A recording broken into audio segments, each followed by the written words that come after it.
Muy buenas noches, amigos televidentes. Bienvenidos a Notivisión. Les saluda Leonardo Cárdenas. Esta vez contamos con la presencia de Carlos Viteri, asambleísta por Alianza País. Bienvenido, asambleísta. Muchas gracias, Leonardo. Qué gusto estar acá en Condorvisión. Un saludo cariñoso, fraterno a todos los televidentes de esta maravillosa Gualaquiza, realmente, pues a donde uno no siempre tiene la oportunidad de estar. Pues qué gusto compartir con ustedes y compartir información. Sabemos que ustedes están en esta campaña por el no, ahora en esta consulta popular y referéndum. Cuéntenos un poquito más. Sí, estamos ante una consulta, queridos televidentes, una consulta en donde pues no fue algo que el candidato ganador, en este caso Lenín Moreno, ofreció en campaña. No formó parte del programa de gobierno del partido ganador, en este caso Alianza País, pero sí fue una campaña, una oferta de campaña del candidato que no ganó las elecciones, del que perdió, en este caso el candidato el banquero Lasso, quienes proponían la consulta, incluyendo varias de las preguntas que hoy conforman la consulta popular, de tal manera que nosotros consideramos que, no siendo una consulta por el que votó el pueblo ecuatoriano, pues desde ahí empezamos a cuestionar la legitimidad de esa consulta. Consideramos que la consulta es parte de un acto de traición al partido político que ganó en las elecciones, a la militancia que luchó para que gane el binomio, y por lo tanto consideramos que pues esta consulta carece de legitimidad, y por eso nosotros estamos promoviendo una campaña por el no. Empecemos entonces con la primera pregunta. Usted nos dice las razones a la ciudadanía que nos está observando, las razones por las cuales no.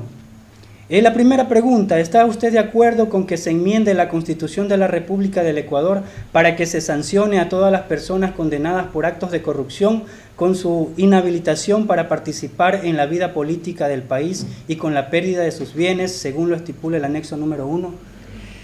Mire, este tema, que es un tema de interés de todos los ecuatorianos y ecuatorianas, la inhabilitación ya lo considera el Código Integral Penal. Inclusive considera la inhabilitación de por vida. De tal forma que, si es que es necesario consolidar, reforzar las sanciones en este combate contra la corrupción, la Asamblea Nacional, en uso de sus facultades, que es la de legislar, puede tranquilamente promover una reforma al Código Integral Penal y responder a este tema. Pese a que ya la inhabilitación de por vida ya consta en el Código Integral Penal. Sin embargo, nos ponen una consulta que está valorada en 60 millones de dólares, cuando hay preguntas que la Asamblea Nacional lo puede tramitarlo y ahorrar al país en esos tiempos en donde el mismo Ejecutivo dice que estamos en austeridad.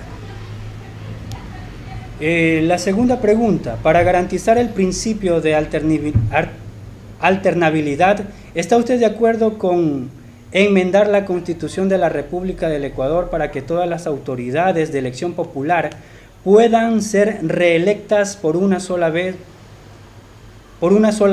para el mismo cargo, recuperando el mandato de la Constitución de Montecristi y dejando sin efecto la reelección indefinida aprobada mediante enmienda por la Asamblea el 3 de diciembre del 2015?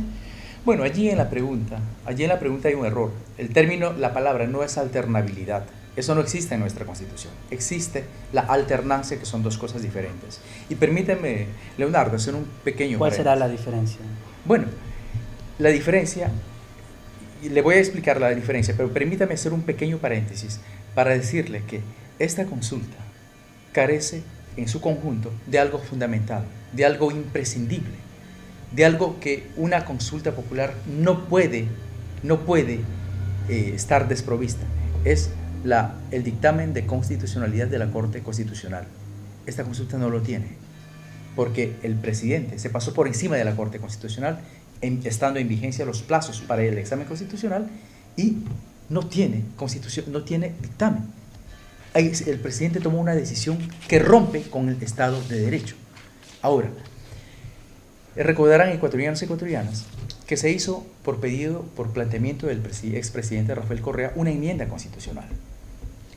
En el 2015, la Corte Constitucional manifestó que esta enmienda constitucional planteada por Rafael Correa era constitucional y ampliaba los derechos. Es decir, si antes teníamos una opción A y B de participación política, la enmienda sumaba una opción adicional, A, B y C, es decir, ampliaba los derechos, perfectamente constitucional. Y resulta que ahora se quiere retroceder en derechos. En cualquier país, toda norma, todo derecho tiene que ser progresivo, tiene que ir hacia adelante. Nunca puede derechos alcanzados retrocederse. Eso es inconstitucional. En ese marco, esta pregunta tiene una sola dedicatoria. Tiene la dedicatoria a Rafael Correa. Tiene el propósito de evitar, Leonardo, de evitar que Rafael Correa vuelva a ser candidato en el 2021. Esa es la única razón por la cual quieren gastarse 60 millones de dólares para una consulta, para inhabilitar a un ciudadano que ha hecho mucho por el país, un ciudadano que es reconocido como referente, líder continental. Es el segundo presidente conocido con mayor liderazgo en el mundo entero, Rafael Correa. 15 doctorados honoris causa. Él no podría ser candidato, no podría volver a candidatizarse si es que en esta pregunta 2 gana el sí. Pero ¿saben quiénes podrían volver a candidatizarse? Mawat, Gutiérrez, podrían volver a candidatizarse Bucaram, aquellos responsables de la tragedia nacional, de la quiebra del país, pueden volver a candidatizarse, excepto el hombre que ha hecho las grandes transformaciones en estos 10 años, que es Rafael Correa. Por eso, en esta pregunta, los ciudadanos deben votar no, y hay que leer los anexos. Allí está la trampa, a leer los anexos antes de ir a votar el 4 de febrero. Vamos a pasar a la pregunta número 3, asambleísta. ¿Está usted de acuerdo con enmendar la Constitución de la República del Ecuador para reestructurar al Consejo de Participación Ciudadana y Control Social, así como dar por terminado el periodo constitucional de sus actuales miembros y que el Consejo asuma transitoriamente sus funciones, y el Consejo asuma transitoriamente sus funciones, tenga la potestad de evaluar el desempeño de las autoridades cuya designación le corresponda, pudiendo, de ser el caso, anticipar la terminación de su periodo?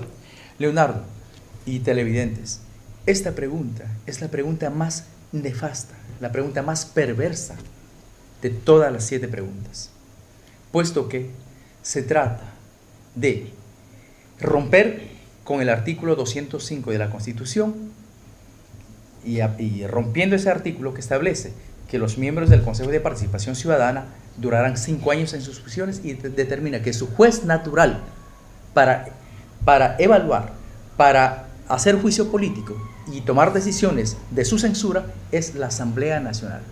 Quieren suplantar el rol de la Asamblea Nacional, romper con los tiempos constitucionales y nombrar un consejo de transición puestos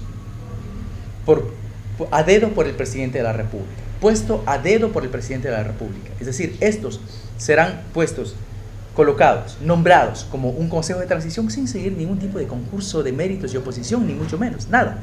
Puestos a dedo y tendrán superpoderes. Hay que leer los anexos de esta pregunta, allí está la trampa. Tendrán superpoderes, poderes para, como ya se mencionó, evaluar y destituir a todas las autoridades de las diferentes funciones del Estado. Ellos podrán destituir al Consejo Nacional Electoral, destituir al Consejo de la Judicatura, destituir al Contralor, destituir al Procurador, destituir al Fiscal, destituir a los superintendentes, destituir a la Corte Constitucional, al Defensor del Pueblo, a la Defensoría del Pueblo, en fin. O sea, son 10 instituciones del Estado, en muchos de ellos cuerpos colegiados, que este consejo de superpoderes podrá destituirlos. Ya, queridos compañeros y compañeras, ¿qué es lo que se nos presenta? Este superconsejo tendrá la posibilidad, destituyendo a los miembros del al Consejo de la Judicatura nombrar a todos los jueces a nivel nacional. Es decir, en otras palabras, a secuestrar la administración de justicias, como en los viejos tiempos. Los banqueros ya podrán volver a adueñarse de las superintendencias, como en los viejos tiempos, cuando la superintendencia de bancos estaba en manos de los banqueros. La superintendencia de economía popular y solidaria estará igualmente en manos de estos sectores. En fin, todas las superintendencias. Situaciones así nos llevaron al periodo bancario. O tendremos a un Consejo Nacional Electoral que en el 2019 actuará en función de las presiones de este superconsejo de superpoderes, quienes podrán inclusive decir: si me haces ganar en las elecciones a tales y tales candidatos, si no te destituyo. Ese tipo de presiones, ese tipo de situaciones, sin mencionar aquello de que la Contraloría podría volverse, como ya lo es en efecto, e instrumento de persecución política a los que cuestionan al gobierno o a los que critican al gobierno. Ahora ya ocurre ese tipo de situaciones. Estamos volviendo hace 20 años atrás. Esta tercera pregunta es un verdadero golpe de Estado. Quieren apropiarse de todas las instituciones. Si gana el sí, se acabó el Estado de Derecho. Eso es lo que está en juego, compatriotas. Por eso es que esta pregunta hay que leer los anexos y votar rotundamente no, para defender la democracia, para defender el futuro del país. Pasamos a la pregunta 3, asambleísta. Cuarta. ¿Está usted de acuerdo con enmendar la Constitución de la República del Ecuador para que nunca prescriban los delitos sexuales en contra de niños, niñas y adolescentes, según lo expone el anexo 4? Este es un tema, nadie discute la gravedad y las sensibilidades de este tema. La Asamblea Nacional puede reformar el Código Integral Penal y responder en las necesidades de volverlo imprescriptible estos delitos. Total, una vez, si es que el sí gana en la consulta, va a volver a la Asamblea Nacional. Lo que quiero decir, no estoy cuestionando la relevancia del tema, lo que estoy cuestionando es que este tema, la Asamblea Nacional lo puede procesarlo, puede dar respuestas con una reforma al Código Integral Penal en forma inmediata, sin necesidad de que se someta a consulta y se gaste 60 millones de dólares. Pregunta 5. ¿Está usted de acuerdo con enmendar la Constitución de la República del Ecuador para que se prohíba la minería metálica en todas sus etapas, en áreas protegidas, zonas intangibles, centros urbanos, de conformidad con lo establecido en el anexo 5, asambleísta? Como todos sabemos, aquello que tiene que ver con los recursos no renovables, los recursos estratégicos, es potestad del gobierno nacional tomar decisiones. En ese marco, este tema, el presidente lo puede resolver por decreto. Y esa es la vía de tratamiento de temáticas de este tipo. No se requiere someter a consulta popular. El presidente lo puede hacer mañana mismo, con sus asesores, armar un decreto y establecer lo que está diciendo. Y fortalecer, posiblemente, mejorar lo que ya señala sobre esta materia la ley de minería, el Código Orgánico del Ambiente. De tal manera que este es un tema que se resuelve por decreto, no por consulta popular. Pasamos a la 6. ¿Está usted de acuerdo con que se derogue la ley orgánica para evitar la especulación sobre el valor de tierras y especulación de atributos conocida como ley de plusvalía según el anexo 1? Bueno, también hay que leer el anexo aquí. Existe esta ley que limita la especulación de la tierra, el valor de la tierra, ya, regula el uso del suelo. Esta ley, el meollo del asunto de esta ley es que evita la especulación. ¿Quiénes evitan? ¿Quiénes especulan con el valor de la tierra? ¿Usted, Leonardo? ¿Usted, televidente? No. En Gualaquiza tengo la absoluta certeza de que nadie es especulador de la tierra. Nadie es traficante de la tierra. Nadie se enriquece comprando tierras a precios de gallina enferma para esperar a engordar después de un tiempo para que por una obra pública se dispare el precio y luego venda a precios para sacarse la lotería. Nadie hace eso. ¿Saben quiénes hacen? Hacen grandes poderes económicos. Se dedican a la especulación de la tierra. Con información privilegiada, compran la tierra, como dije, a precio de gallina enferma. Luego, cuando se construye la obra pública, hacen que el precio se dispare. ¿Quiénes son los especuladores? Los traficantes de tierras que se enriquecen de esta manera ilícita. Personas vinculadas a los poderes económicos, a los partidos políticos como los socialcristianos, a partidos políticos como Creo, a los partidos de derecha particularmente. Son aquellos los especuladores, no el pueblo ecuatoriano. Esta ley protege a la mayoría de los ecuatorianos y garantiza, posibilita a que la mayoría de los ecuatorianos y ecuatorianas que soñamos con tener un pedacito de tierra, de tener una casita, lo podamos hacer. Pero evita la especulación, porque cuando la especulación existe, se disparan los precios y allí, esa mayoría de ecuatorianos y ecuatorianas que queremos tener nuestra casita, lo vemos imposible, porque los precios están sobre las nubes. ¿Quiénes provocan esto? Una minoría. Es decir, esta ley, si es que gana el sí y se deroga esta ley, los únicos beneficiarios serán una minoría de traficantes inescrupulosos y especuladores de la tierra, perjudicando a la gran mayoría de los ecuatorianos. Por eso a votar no en esta pregunta, compatriotas. ¿Está usted de acuerdo, la pregunta 7, asambleísta, está usted de acuerdo en incrementar la zona intangible en al menos 50.000 hectáreas y reducir el área de explotación petrolera autorizada por la Asamblea en el Parque Nacional Yasuní de 1.030 hectáreas a 300 hectáreas, asambleísta? ¿Qué nos dice? Mire, esta pregunta, ustedes han leído, televidentes, seguramente tendrán que leer una y otra vez para tratar de entender. No todo el mundo sabe de qué área intangible nos están hablando. O sea, no sabemos por qué se quiere reducir el área. O sea, es una pregunta compleja. El reglamento de la Corte Constitucional señala que una pregunta de consulta popular tiene que ser sencilla, clara, no tiene que inducir a una respuesta, no tiene que tener una carga emotiva y tiene que preguntar de una sola cosa. Esta pregunta tiene una andanada de preguntas al mismo tiempo y complejos.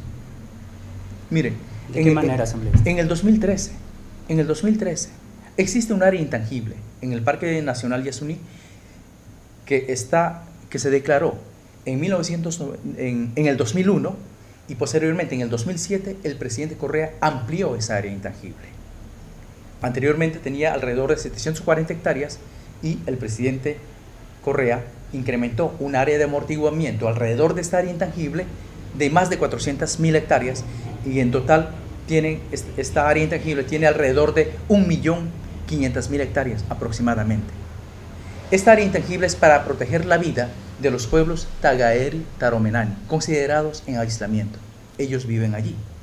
Ellos están bajo la protección de medidas cautelares de la Comisión Interamericana de Derechos Humanos y también les protegen nuestra Constitución y protegen también el Ministerio de Justicia, el Ministerio del Ambiente, con monitoreo internacional para proteger los derechos de estos pueblos. Ya, ese es un tema. Y el otro tema es la reducción del área de intervención petrolera en zonas adyacentes a esta área intangible. En el 2013, cuando la Asamblea Nacional declaró de interés nacional para que se explote petróleo acá, en esta zona, después de que fracasó la iniciativa Yasuní-ITT, ya se sabía de que el área de intervención iba a ser de 250 hectáreas. Eso ya se sabe. Es decir, esta pregunta de reducir a 300 hectáreas es una pregunta que ya se conoce desde el inicio. O sea, es una pregunta tramposa. Yo sé que la intervención en esa zona va a ser de 250 hectáreas, a lo mucho ya que se extienda a 300. A sabiendas dice, ¿está usted de acuerdo que se rebaje, que se reduzca el área? Ya se sabe. Por eso es una pregunta tramposa. O sea, no hay ninguna gracia allí, ¿no? Entonces, hacer más sinceridad. Allí no hay sinceridad en esa pregunta. Y, pues, está establecido que la intervención allí no va a ser más de 250 hectáreas. ¿Ya? Y por otro lado, la ampliación del área intangible, tampoco se sabe con qué propósitos del área intangible. No se sabe qué base. A lo mejor se violaron las medidas cautelares. ¿Existe algún tema de situación grave con los pueblos en aislamiento? No se sabe. Pero contradictoriamente, el programa de gobierno, el presupuesto del 2018, ¿saben en qué se sustenta? En el incremento, pero así máximo, de la explotación petrolera justo en esa zona. Qué contradicción, ¿no? no hay sinceridad. Esta pregunta sobre el Yasuní, el presidente Correa todo lo manejó vía decreto, inclusive Maguad lo manejó por decreto. Este tema el presidente lo puede hacer un decreto, resolverlo mediante un decreto mañana mismo, reunirse con sus asesores y anunciar al país el decreto sobre este tema, sin necesidad de consulta. Es decir, estamos hablando de una consulta popular que, aparte de inconstitucional, Leonardo, cuesta 60 millones de dólares en tiempos, como dice el gobierno, de austeridad. Muy bien podríamos ahorrarnos, haciendo la Asamblea lo que le corresponde hacer el presidente, decreto, y evitarnos de poner preguntas tramposas, inconstitucionales, que rompen la estructura del Estado, como es la pregunta 2, y que también permiten retrocesos en derechos, como es la pregunta 2. De tal manera que, compatriotas, estamos ante una consulta tramposa e innecesaria. Pero bueno, está allí. Pero le vamos a responder a este gobierno que en 8 meses no ha hecho absolutamente nada. No hay una sola casa, Leonardo, de las 325,000 viviendas que se ofreció en campaña. No hay un solo bono que se haya incrementado de 100 a 150 dólares. No hay un solo joven que esté beneficiario de los emprendimientos jóvenes que se ofrecieron en campaña. No hay un solo campesino todavía con los emprendimientos y los préstamos accesibles que fueron ofrecidos. O sea, no se ha hecho nada. En 8 meses ha habido un total desgobierno y nos impone una consulta de la derecha, una consulta que no fue parte del plan de gobierno por el que votó el pueblo ecuatoriano, y una consulta inconstitucional, rompiendo el Estado de Derecho y tramposa. Por eso, ecuatorianos y ecuatorianas, dile no a esta consulta, para defender la institucionalidad, para defender la democracia, para defender el futuro del país. 7 preguntas explicadas, expuestas por el asambleísta nacional Carlos Viteri. Su mensaje, por favor, las últimas palabras a la ciudadanía. Muchas gracias, Leonardo. Sí, nos enfrentamos a esta situación totalmente inesperada, totalmente inesperada. El pueblo ecuatoriano no votó por esto. El pueblo ecuatoriano votó para resolver temas urgentes como el empleo, la productividad, el crecimiento de la economía, la productividad de nuestros agricultores, el crecimiento de la economía, el bienestar de nuestros pueblos y nacionalidades, que nuestros jóvenes empiecen a dinamizar, ser parte de la economía nacional, mejorar los servicios básicos, un agresivo plan de vivienda realmente no demagógico, que empiece a cumplirse ya 8 meses, no hay nada de eso, y tenemos esta consulta. Eso es lamentable lo que pasa. Por eso, compatriotas, les pido leer con detenimiento las preguntas, leer los anexos, allí está la trampa, Esta consulta, que no es del pueblo ecuatoriano, esta consulta que es de los grupos de poder, esta consulta es producto de la traición. Y compatriotas, aquí los ecuatorianos, usted, Leonardo, yo, todos somos conscientes de que podemos perdonar todo. El pueblo ecuatoriano puede perdonar todo, excepto la traición. Por eso, vamos a decir no a este gobierno traidor en cada una de las 7 preguntas. Estas fueron las palabras del asambleísta Carlos Viteri. Amigos televidentes, buenas noches.